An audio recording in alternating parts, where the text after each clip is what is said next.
Hello and welcome. Today I'm going to be sharing my top 10 tips for making your enclosures look more natural. So without further ado, let us begin. So here we have our very plain, very boring enclosure for our Cynotherium over here. They have everything they need. They have a shelter, they have food, water, plenty of space. They even have a viewing platform over here. But it is very dull and boring. Not much going on, and it doesn't look natural at all. So, how can we fix this? Tip number 1. Always start with the landscape first. Before you put anything in your enclosure, always get your terrain set first. And under no circumstances make your enclosure flat, because there's nothing more unnatural than a flat map. It just doesn't look right. If you go out into the wild, or anywhere in fact, you'll notice there's hills and valleys and troughs. There's never, unless you go into a swamp, swamps are quite flat, but anywhere else there's going to be hills and dips and valleys. So think about where you want things to go, particularly water, because water, you won't find water on top of hills and things like that. It's going to seep down into the dips and the troughs in your map. So think about where you want the water to go and plan your terrain around that area first, so that when you put the water in, it looks as natural as possible. So put your hills in, put your valleys in, and then you can go over it and start to smoothen it down so it looks more natural, because ground doesn't just shoot up very sharp, it starts to slope very gradually. So put that in first and then start to blend it in so we get that looking as natural as possible. And you can see we have a nice variety of different terrain tools to use, and at the sides there you have size and intensity. So if you want to work on a small area, you can bring that bar down, and if you want to work on a bigger area, bring it up. And at the bottom, the intensity, this will affect the speed. So if you press the button straight away, when you click your mouse down, there's going to be a massive hill just forming. So if you want to slow that down, bring the intensity down, and it will gradually raise rather than just shooting up. Tip number 2, put natural bodies of water in your enclosure. Things like lakes, ponds, or rivers. Don't be boring and just put in a water trough and think that's enough. Come on, your animals deserve better. They can drink in this, they can wash in it, they can wallow in it, they can do whatever they please in it. Put something in for them to keep them entertained and also make your environment look a lot more natural. And for goodness sake, don't just put in a straight river. Rivers are hardly ever straight. So think about where the water is flowing, where the water is going to bend, where it's going to become more narrow, where it's going to start eroding away the land. You can see here I've got a thick part in the middle where the water is really pushing, it's really bending around the corner there and eroding the land away. So think about where the water's going to go. What looks more natural? Look at pictures of rivers to get some inspiration. Become one with the river. Okay, there's our river done. Moving on to tip number 3. Correct terrain placement. Make sure you use a wide variety of terrains. Don't just have 1 or 2. Have at least 4 different terrains and put them in the right places. So as you can see here, I've chosen some mud to put down at the bottom of our river and to put at the sides of the river as well, because that water is going to seep into the soil and make it wet. But the further we get away from the water, the soil is going to dry out. So I'm using this sand here, but you don't want it to just suddenly change. You don't want it to just go from mud to sand. You have to gradually blend it in. So first of all, put your terrains down where you want them and then start to blend them in. But when you blend them in, you're best turning down the intensity and just going over it gradually, because you can see there, as soon as I put the grass down, it just changed straight away. If you turn the intensity down, then you can gradually build it up. So I want it to go from mud to sand, and then I also want a bit of grass growing at the top here, but not too much. I want it to blend into that sand. So you can see there, put the intensity down and you gradually build it up. There we go, that's better. That looks a bit more natural rather than just dropping straight away. And at the sides here where we've got a bit of a raise, I want to put in this cracked, it's almost like it was wet at one point and then it's cracked as it's dried out. I want to put that on the edges there where we've got some steep riverbanks. Lovely. So you just want to do this slowly. Take your time, put the intensity down low and just take your time and build it up gradually. And you don't just have to use mud for the bottom of rivers, you can also use pebbles. That would also suit the environment. And if you've got lots of trees and things like that, you can use there's a terrain which is just like leaves that have fallen on the floor. You can put those down. Think about what's going on in the environment and where things would suit. Because in this kind of environment, it's more like a barren grassland. So there's not going to be much trees and stuff like that. And it's more, the ground is more soil. So there's not going to be a lot of pebbles. So it wouldn't make sense to put lots of pebbles in this river. So yeah, just think about the kind of environment you're going for. What would suit here? Don't just put things in for the sake of it. Think about why things would be going where you're putting them. And we'll just sprinkle a bit more grass on the top there. Wonderful.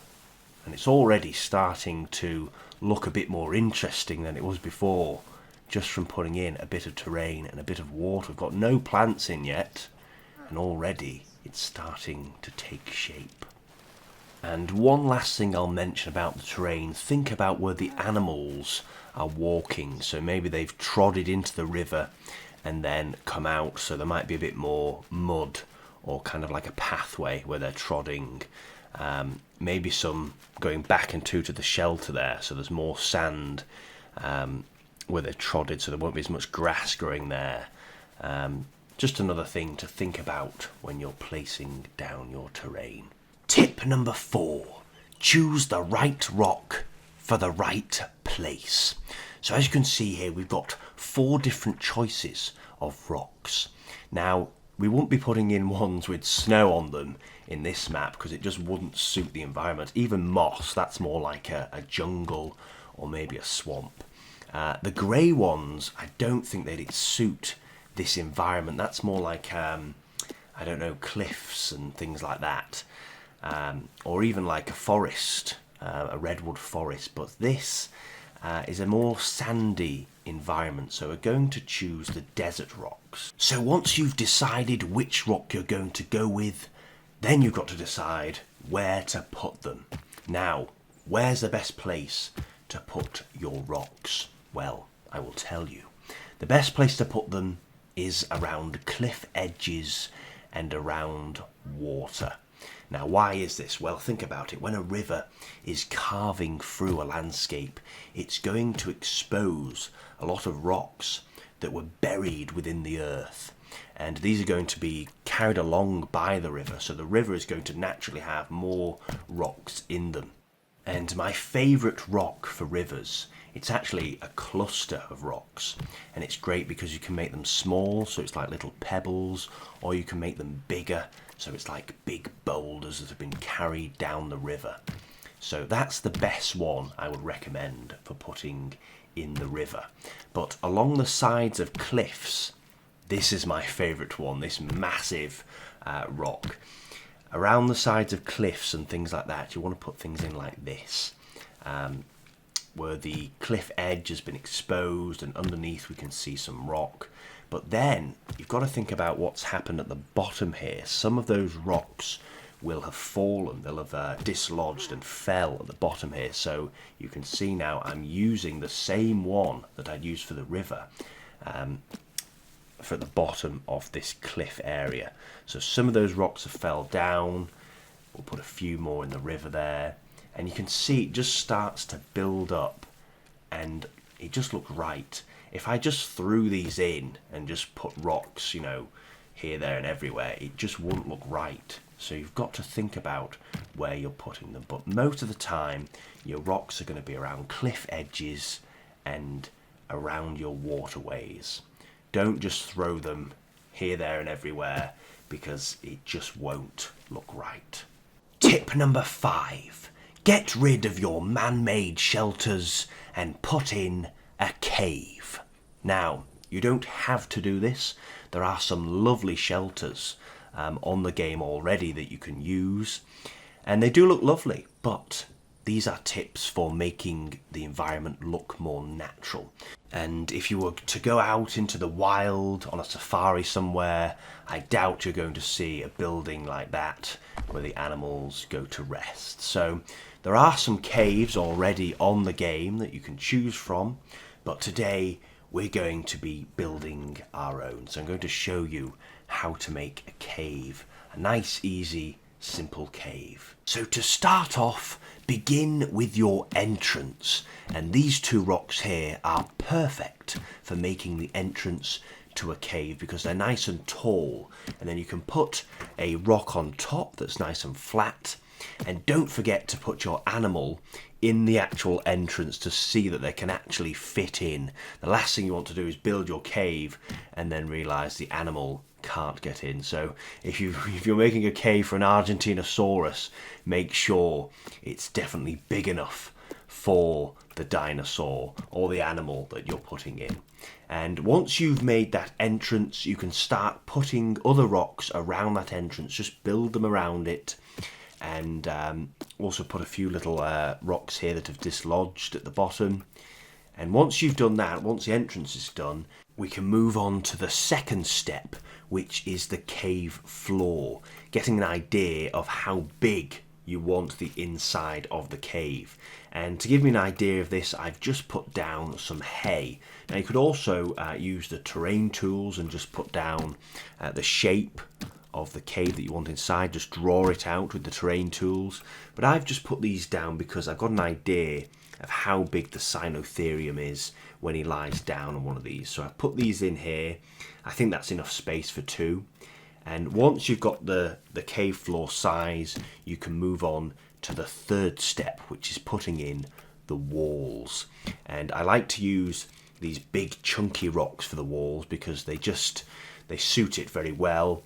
And over here, I'm going to make a viewing area where the guest can actually look inside the cave and see the Cynotherium chilling out, maybe having a nap. You don't have to put this in, it's completely up to you.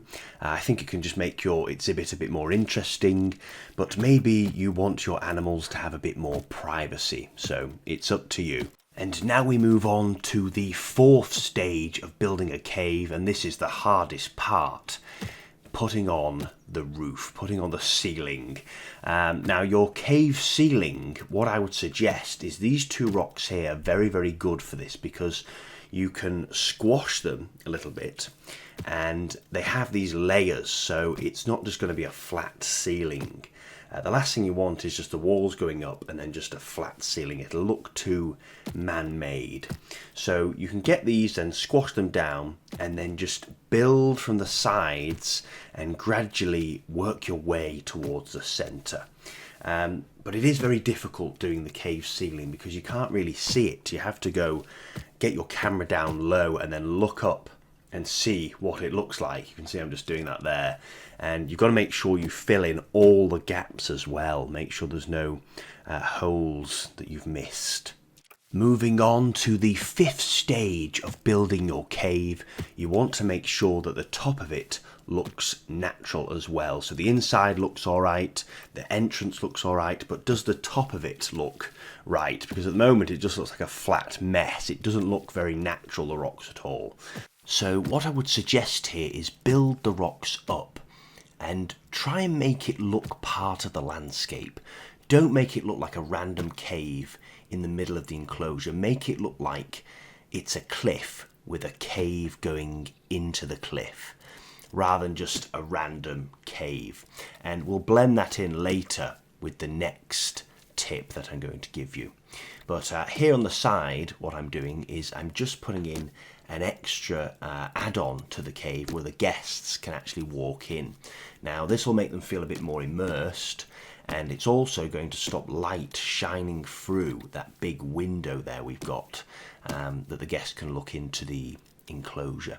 So it's going to stop the light coming in and disturbing the animals as they're trying to sleep, and it'll also make the guests feel like they're actually going into the cave with the animals. Tip number 6.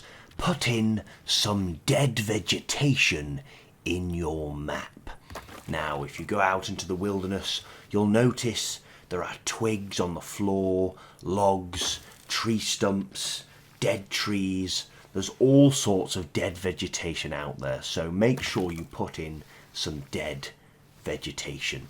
You can see here I'm putting in some logs around the river, because the river may have washed this down from further upstream. If you look at rivers in the wild, they tend to have lots of logs and dead trees and trees that have fallen into the river, that have uprooted from the side. Maybe they've lost their grip as the water started to wash away the earth that the tree was stuck in, and it's fell in. So just have a think about where you want to put things. You can see here I'm just putting in a few twigs and branches around the river, and branches that have fallen off trees that are alive as well. So when you put in your live vegetation, you can also come back later and put in a few more twigs and branches. It will add more depth to your environment, and it will make it look a lot more real, because when you go out into nature there's so much going on. You know, if you don't put enough into your map, it kind of can look a little bit bland and a little basic. So the more you put in, the better. But don't overdo it. Just build it up gradually. Stand back, have a look at it. Does it need more? And then continue. Tip number 7. Add some live vegetation into your enclosure.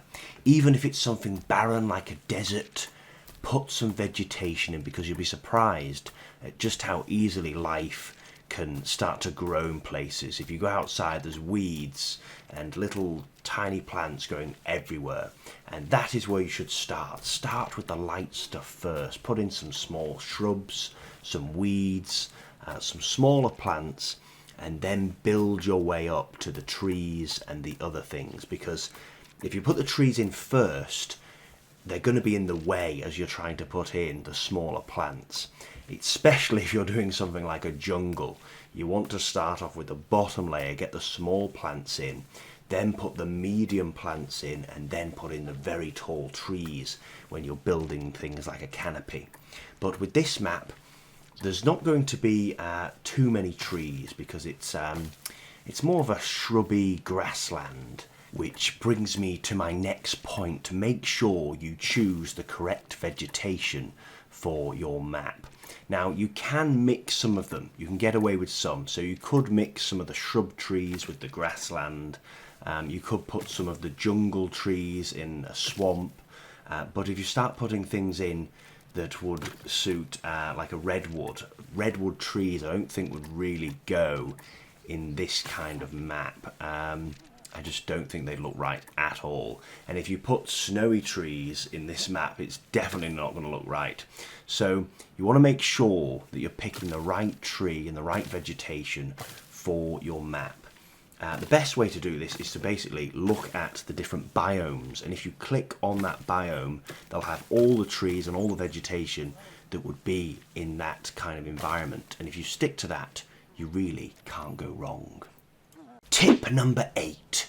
Get rid of your horrible fences in the background and put in a backdrop instead. What is a backdrop, I hear you say? Well, basically what it is, instead of having fences which look absolutely horrible and give your enclosure no personality at all, you can put in some rocks. And these rocks are going to act as a natural fence. So you need to make sure they're high enough and steep enough so the animals can't climb out. So when your guests look into the enclosure, instead of seeing a fence in the background, they'll see this cliff edge, and it's going to look a lot more natural. It's going to immerse them into this environment and make them feel like they're actually in the enclosure, like they're actually in the wild with the animals. Now, you don't have to use rocks. You could raise the ground and make your own cliff, and then use terrain to make it look like it's a cliff edge. But I do find that the rocks are much more effective at doing this. And once you've put in your cliff, your backdrop, you want to make sure that you go over the edges, make sure there's no, all the terrain is blended in, and then you want to go over and make sure that you put your plants in as well. Oh, and of course, corner off the edge there with the fence. Make sure there's no gaps where the animals can actually get out. So yeah, just go over that, make sure you put your plants in, and also some fallen rocks as well that have come down from those cliffs. There we are. And it's all starting to come together. When you think about what we started with, look how much better this is looking just from putting in these simple tips. One thing I will say as well is don't just make it a square. Don't make your backdrop just go along where the fence was, because it won't look natural. It'll look like it was man-made, it was carved out. So make it curve, make it bend in a bit. Maybe look at some rock formations or some natural cliffs to get some ideas. And yeah, just corner it all off. And yeah, that will make your enclosure look a hell of a lot better than just having a boring fence in the background. And what I'm going to do here is I'm going to blend the rocks in to that cave. That cave looks so much more natural now as well, rather than just having a big bulky rock over here. As a cave on its own, it's now going to start to blend into this massive cliff, and it's not going to look like it sticks out like a sore thumb in this environment. It suits the environment a lot more now just from putting in this backdrop. And we're going to add a few trees to the top of these cliffs. Lovely. In the cracks and crevices where plant seeds may have got trapped and started to grow. And there you have it. There's our backdrop done. Marvellous. Tip number 9. Put in a focal point to draw your guests in and make your enclosure more interesting.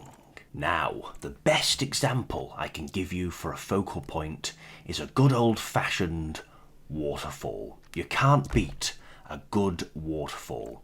It just makes people stop and stare. It gets everybody's attention. It's going to make your environment a lot more beautiful, a lot more picturesque. So if you want to put something in to make your exhibit stand out, a waterfall would be a great idea. Now with waterfalls, you can just go for a classic, just one of these, just shooting down, or you can build it up and make it go down in like a staircase, or maybe splitting off into two. It's up to you. Have a look at different designs for waterfalls. Just make sure that you're putting the one that's falling down, and then at the bottom, when the water hits the river, or the pond or lake or whatever you're going to build, make sure you put in some splashes so the water that's hitting that still water is then splashing up. You can see I'm just putting that in there. And when you're placing these splashes of water, just make sure you turn to the side and check that everything's in the right place, because from this angle now it might look right, but later on when you come to the side, you might notice that your water is not actually touching the rock, it's just hovering in midair. It can be quite deceiving from the angle you're looking at, so just make sure you check over it, make sure it all looks okay. and then you're good to go. Once you've put all your water in, you can start putting some rocks at the bottom of that waterfall that have fallen down and have come further upstream and fell off these cliff edges, which I'm going to put in now. But you don't have to put in a waterfall in your enclosure. You can use other focal points. I'll give you some examples now. So here's something you could do. You could put in a giant skeleton in your enclosure, maybe a huge sauropod or a dinosaur or a mammoth, whichever would suit the theme that you're going for.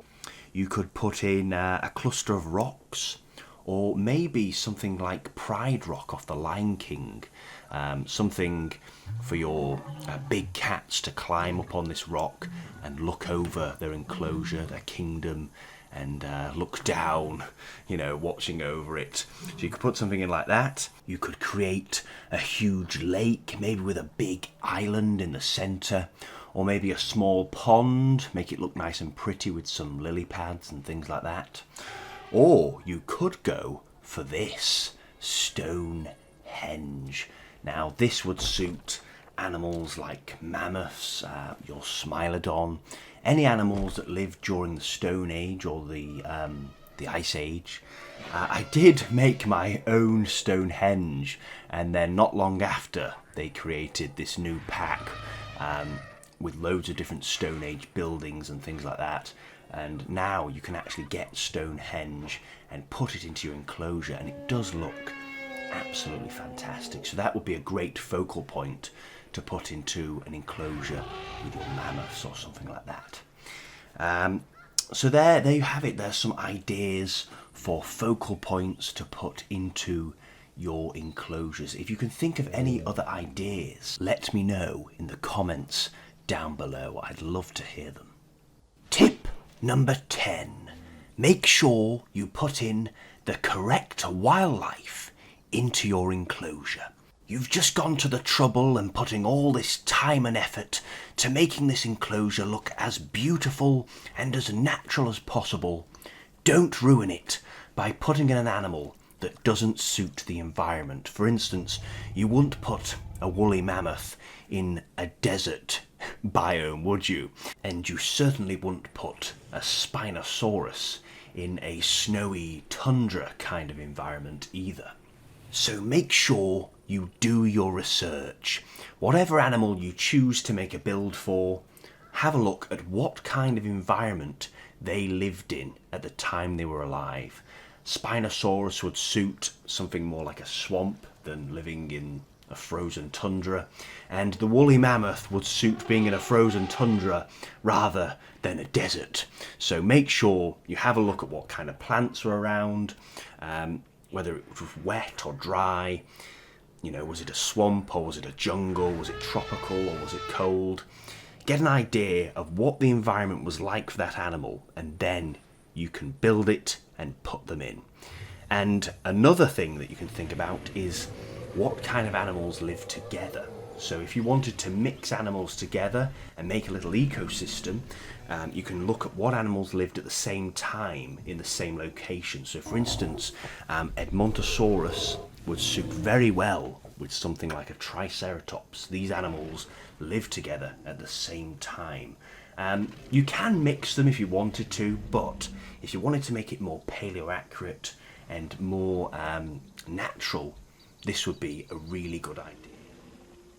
So there you have it, my top 10 tips for making your enclosures more natural. And a bonus tip for you here, tip number 11, subscribe to this channel so you can get more fantastic ideas for your enclosures. And if you'd like to see some of our previous builds, you can check them out from our playlist on screen now.